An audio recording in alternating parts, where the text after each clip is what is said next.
Hi నమస్తే, నేను మీ journalist రెహమాన్ని.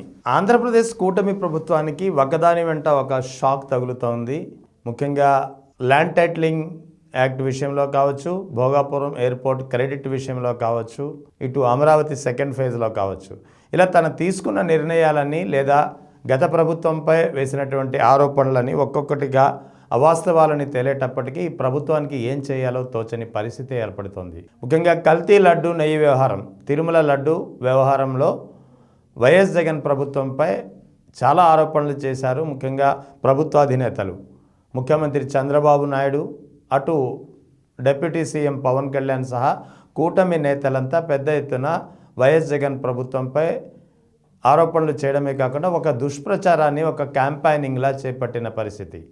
ఎంత తీవ్రమైన ఆరోపణలు అంటే ప్రపంచవ్యాప్తంగా ఉన్నటువంటి హిందువులకు వ్యతిరేకంగా వైఎస్ జగన్ను నిలబెట్టే ప్రయత్నం కూడా చేశారు.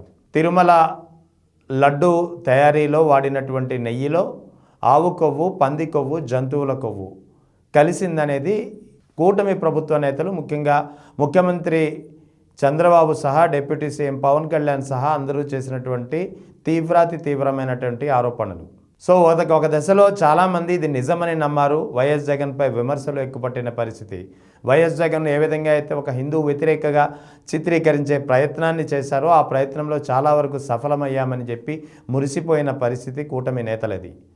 అయితే ఇప్పుడు ఈ వ్యవహారంలో సుప్రీంకోర్టు ప్రత్యేక సిట్ ఏర్పాటు చేసింది, స్పెషల్ ఇన్వెస్టిగేషన్ టీం ఏర్పాటు చేసింది. ఈ సిట్ ఇప్పుడు దీనిపై పూర్తి స్థాయిలో విచారణ చేసి ఏదైతే ఫైనల్ ఛార్జ్ షీట్ దాఖలు చేసిందో ఈ ఛార్జ్ షీట్లోని అంశాలు బయటికి రాగానే కూటమి ప్రభుత్వానికి ఒక్కసారిగా షాక్ తగిలిందని చెప్పాలి. ముఖ్యంగా ఉన్న పరువంతా పోయింది.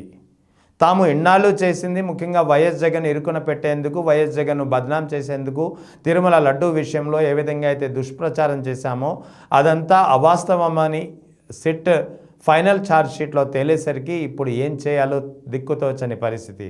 ముఖ్యంగా వైఎస్ఆర్ కాంగ్రెస్ పార్టీని అనుసరించే మెయిన్ స్ట్రీమ్ మీడియా కానీ, ఇతర మెయిన్ స్ట్రీమ్ మీడియాలో కానీ, ముఖ్యంగా సోషల్ మీడియాలో కానీ దీనికి సంబంధించినటువంటి వార్తలు పెద్ద ఎత్తున ట్రోల్ అవుతున్న పరిస్థితి. నెయ్యిలో ఇటు నెయ్యి కల్తీ అనేది తేలినా సరే ఆ నెయ్యిలో ఏ విధంగా అయితే కూటమి నేతలు ఆరోపించారో ఈ ఆరోపించిన విధంగా ఎలాంటి జంతువుల కొవ్వు, ఆవు కొవ్వు, పంది కొవ్వు లేదని తేలింది. అవి ఉన్నాయనడానికి ఎటువంటి ఆధారాలు లేవని కూడా ఫైనల్ ఛార్జ్ షీట్లో తేలిన పరిస్థితి. అందుకే దీనిపై పెద్ద ఎత్తున విమర్శలు వెల్లువెత్తుతున్నాయి. ఈ విమర్శలు వెల్లువెత్తుతున్న నేపథ్యంలో కూటమి ప్రభుత్వానికి ఉన్న పరువు అంతా పోయింది. ఇప్పుడు పరువు నష్టం నివారణ చర్యలో పడింది కూటమి ప్రభుత్వం.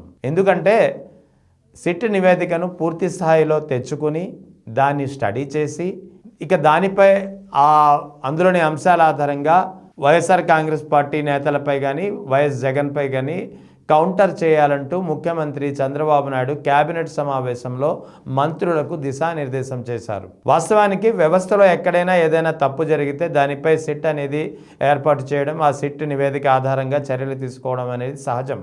కానీ ప్రతి సిట్ నివేదికను, ప్రతి ఛార్జ్ షీట్ను ఎప్పుడు ప్రభుత్వాలు తెప్పించుకొని వాటిపై స్టడీ చేసేంత తీరిక ఉండకపోవచ్చు, అంత వెసులుబాటు ఉండదు. కానీ ఇక్కడ తిరుమల లడ్డు వ్యవహారంలో కూటమి ప్రభుత్వం ఆత్మరక్షణలో పడింది, డిఫెన్స్లో పడిపోవడంతో తాము చేసిందంతా దుష్ప్రచారమేనని తేలడంతో దీన్ని కౌంటర్ చేసేందుకు ఏం చేయాలో తెలియక ఇప్పుడు సిట్ ఫైనల్ నివేదికను పూర్తి స్థాయిలో రప్పించుకొని అది అధికారికంగా దానిపై స్టడీ చేసి ఆ దిశగా అప్పుడు కౌంటర్ చేయాలంటూ మంత్రులకు చంద్రబాబు నాయుడు దిశానిర్దేశం చేశారంటే కూటమి ప్రభుత్వం నష్ట నివారణ చర్యల్లో కోసం ఏ విధంగా ప్రయత్నిస్తుందో అర్థం చేసుకోవాల్సి వస్తుంది.